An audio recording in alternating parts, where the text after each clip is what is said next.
അതും പെട്ടെന്നൊരു വ്യത്യാസമുണ്ട്. അസിഡിറ്റിക്ക് കുറവ് കിട്ടി. അപ്പൊ ഇങ്ങനെ ഒരുപാട് ഒരുപാട് വ്യത്യാസങ്ങൾ എനിക്ക് തന്നെ ഫീൽ ചെയ്തിട്ടുണ്ടായിരുന്നു. പിന്നെ നന്നായിട്ട് ഉറക്കം. എനിക്ക് ഭയങ്കര ഉറക്കാണ്. ഉറക്കത്തിൽ നമ്മൾ ഒന്നും അറിയില്ല. അത്രയും ബോധം കിട്ടി ഉറങ്ങാന്നൊക്കെ പറയില്ലേ. അത് ഇനി പിറ്റേ ദിവസം രാവിലെ ആകുമ്പോഴത്തേക്കും ഭയങ്കര ഫ്രഷ് ആണ്. അപ്പൊ അതൊരു ഭയങ്കര ഒരു റിമാർക്കബിൾ ചേഞ്ച് ആയിട്ട് എനിക്ക് തോന്നി. എനിക്ക് ഇവിടെ വരുന്നതിന് മുമ്പ് നടക്കാൻ തീരെ പയ്യെ നടക്കുള്ളേ. നടക്കുക വന്നു കഴിഞ്ഞ് ഒക്കെ കുറഞ്ഞു. ഒരു 3-4 മാസം കഴിഞ്ഞപ്പോ തന്നെ എനിക്ക് ശരിക്കും നടക്കാം. എന്റെ പേര് രഘുനാഥ്. ഏജ് 72.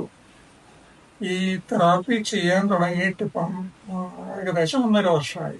3 സിറ്റിംഗ് കഴിച്ചപ്പം അതിന്റെ ഫീൽ ചെയ്യാൻ തുടങ്ങി അതിന്റെ ഡിഫറൻസ്. ഒന്നാമത്തെ കാര്യം കാലിലെ ബ്ലഡ് സർക്കുലേഷൻ നോർമലായി.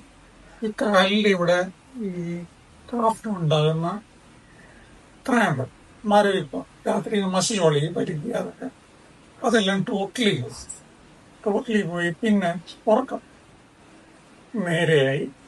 പിന്നെയുള്ള ബോഡി മെറ്റാബോളിസം ഈസിയായി.